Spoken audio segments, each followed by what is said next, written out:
weekend, this past weekend at Oaklawn Park, and touch on 3 days: Friday, Saturday, and Sunday.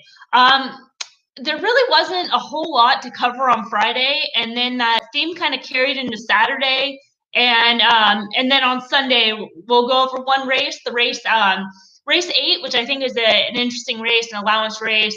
I wrote it up for Brisnet, and I think it's kind of a good race to just kind of go through. I wrote it up as a horse by horse, so I think it's kind of a good recap race to go horse by horse as well. So let's kind of start. Let's start off with Friday, and a little bit different. What I want to talk about on this card is just sort of going over a couple horses, similar type trips, but this kind of tricky read with horses. And in Optics Notes, we write it up as no push. And so no push can kind of come in. Look at a few examples of where I saw that on the card. And so let's start off with race 7 on Oaklawn Park. And then this is, just when you're following along, this is February 21st. So we'll go to race 7. I'm going to kind of pull this up as sort of had this no push.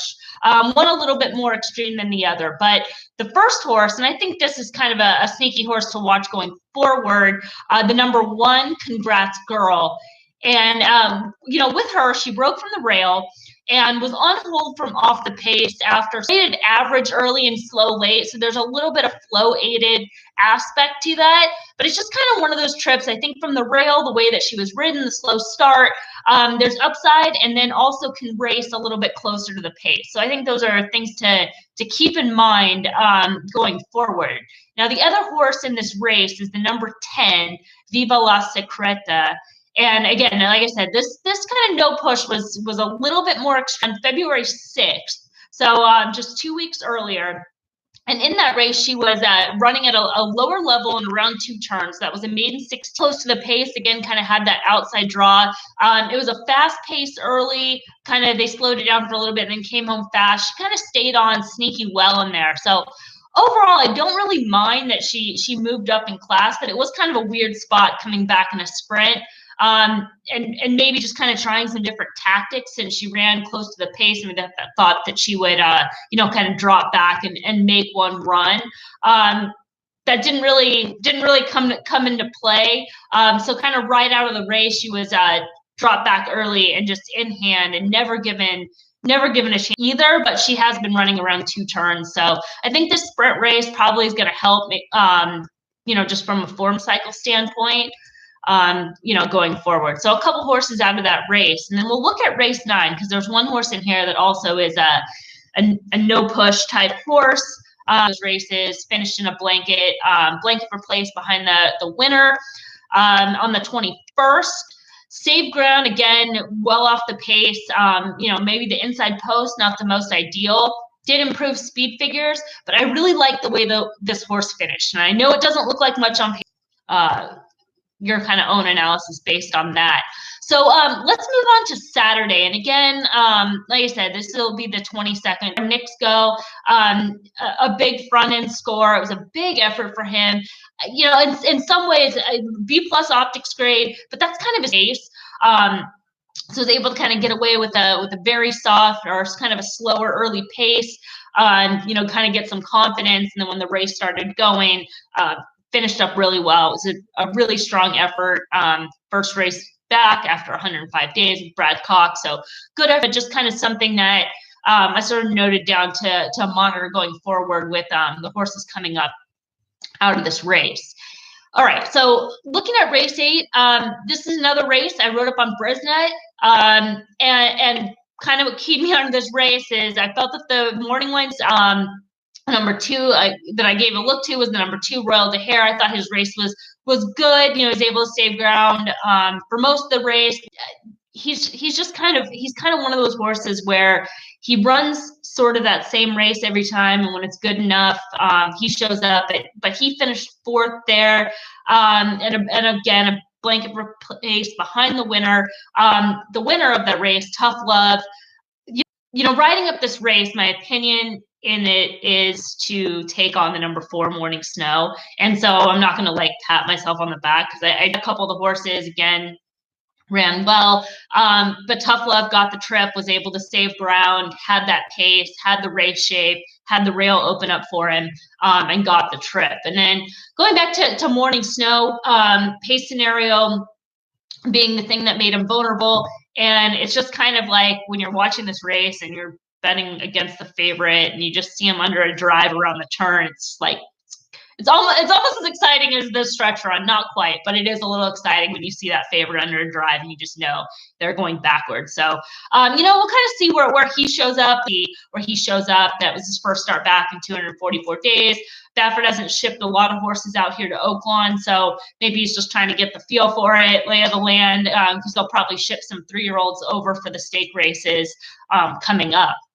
So let's move on to Sunday. And again, not a whole lot to talk about on the card, but let's go through race 8. Race 8, and we'll do this horse by horse. So that's sort of the way it was written up. And maybe it's best to just go in numerical order, kind of doing this on the fly here. No, that's not a great way to do it. Let's talk about the winner. All right. We'll go through it that way. So the winner of the race, number 9, Lycan. Now he was making his second start of the meet and coming out of the Smarty Jones. And going back to the recap video of the Smarty Jones, and that being on opening day, talking about this horse going into the race was a little bit soft, even though he had some upside based on some trips over in Kentucky earlier, was just not thrilled about kind of how he fit in that race, and especially at the distance, and to look for him to move forward at a shorter sprint distance. Well, he definitely moved up, got the right ride, ran up 85s. So a big move forward for him, but did kind of had some favorable aspects just in terms of race shape, and then a really strong ride by Tyler Bays to just kind of get him to finish in that tight photo finish. He was involved in the photo finish with the number 6, Tuggle, who again, another horse that had some upside. He had been he was coming in fresh for Englehart, which is kind of something I had keyed on earlier in this meet, that he was sending in live horses. So did give him a look. He had some fast races as a juvenile this summer, breaking his maiden at Belmont, and then running a third place finish in the Saratoga Special, a grade 2 event. And that was before they moved into the turf. Not ideal running on the turf in either of those races, just didn't seem to handle the track. And then as far as like the spot, not ideal and going long. So sort of a regroup race for him that had upside, getting back to the sprint, getting back to the main track. And, it's hard to follow him. Finished in the tight photo, broke slow, moved up into the race, was the best of the speed, and then just took kind of that tough beat at the wire. Now, one of the more, probably the more obvious horses in this rip, and I went back and I watched this because it's so hard to just kind of see. And even on the running line, this doesn't really give him that much justice. You can kind of see, at the start where he's forwardly placed. He actually broke on top and was kind of in that first flight, and then he took back and it doesn't handle kickback. So that was something that maybe he was kind of taking some dirt and just some not quite.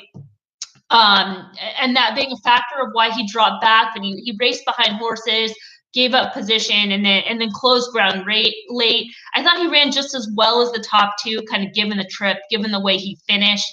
I think overall, I need to see more from him.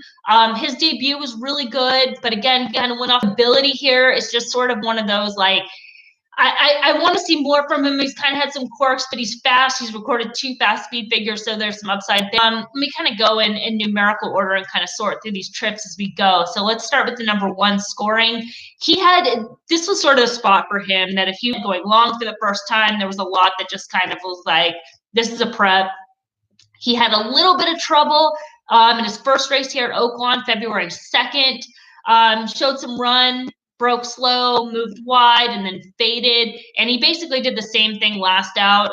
That's not good, in my opinion. I mean, did the exact sort of same thing, broke slow, made a move, flattened out, didn't change leads. He did that both times. So to me, I think they're going to have to change some things up. Just as far as being on this level, it's really hard to make a case for him going forward. The number 3 ended up writing about this horse, but He steadied off heels in the first turn. He dropped all the way back. He's behind horses, taking kickback. That effort, I think he showed a lot of a lot of run and less than ideal. And I think for horses that are still figuring things out and learning how to be a racehorse, this is the type of race that was positive for him and could definitely see him move forward. Number 4, Echo Town, we touched on. Number 5, Discreet Tiger. He's just not on this level. I mean, he was just kind of overall visually just seems like a touch below the level. The number 7, clicking way too many things here. Hopefully I didn't miss. All right, so number 7. He went off as the second choice, even though he was favored on the morning line, and made sense going into the race. He was the second start of the meet, kind of coming back off the layoff. Looked to get something out of that first start where he was part of the early pace, took pressure, and then started to get tired late. He just showed no resistance as part of the early pace. He took pressure, but honestly, it just wasn't. He needed to show more. I mean, this is the time where these horses have to show some class. And even though he had pressure from both sides, which is not ideal, it's stressful for horses, you understand that, but still on this level, I mean, especially if you're thinking like Kentucky Derby, you're going to have horses on both sides of you, most likely, and just didn't handle that. So that to me is like not a positive. I think there's upside off this trip. It kind of seems like one of those horses where he's going to need like a lone trip in order to run until he shows that he doesn't. So that's just kind of one of those like concern points going forward. The number 8, Close Encounter. What have I done here? Let's mess with the race date. So he's coming back off the layoff, 162-day layoff, and this is his first start taking on winners. He broke his maiden first out at Remington Park. A good effort first time out. Where does that place him going forward? So that was kind of the concern here, along with the layoff. It was just sort of like I wanted to see a race from him. He probably is going to benefit from the race. The wide trip didn't seem to help racing from off the pace. So we'll see. I think there's upside off that, but he's got to kind of find a spot where he can get some confidence. No Shirt, No Shoes, the number 11. He's kind of a good-looking horse. Like coming out on the track, I think both times, I thought he just kind of looked like he was doing well. He was kind of in form, making a second start of the meet. Was part of that early pace. Class-wise, I'm not sure if he's quite at this level. His maiden win, and this is back on January 25th. So again, that opening weekend over a good course. He's part of the blanket finish that day, which is sort of one of those like. I don't know how good, when there's 4 horses on the line, it can go a bunch of different ways. He almost got a setup that day. So we're just kind of have to see. I mean, it was positive speed figure wise that he did improve. But overall, he's got to kind of have a move forward to compete on this level, because even that 87 optics figure here is just sort of on the lower end of par. So that's pretty much all I wanted to cover on Sunday. I know there wasn't a whole lot for the meet. I think it's probably going to be a good price and a good allowance field, and then Friday, and then going through the weekend. All right, guys, so check it out. I'm also thinking, and if you're watching this, maybe you want to give some feedback, but I'm thinking about doing a handicapping, like a Saturday, on Wednesday night. On Wednesday, they draw the Saturday, the weekend races, which usually we get some stakes races and stuff. So I'm thinking about doing maybe a video Wednesday night, and looking at those races and sort of like recording live and looking at the races for the first time to it. Obviously, like, Wednesday night talking to myself in the computer. If nobody's going to watch, I kind of have to play with that idea. But if, some people are interested, we can get some feedback and tomorrow and today if you're playing as well.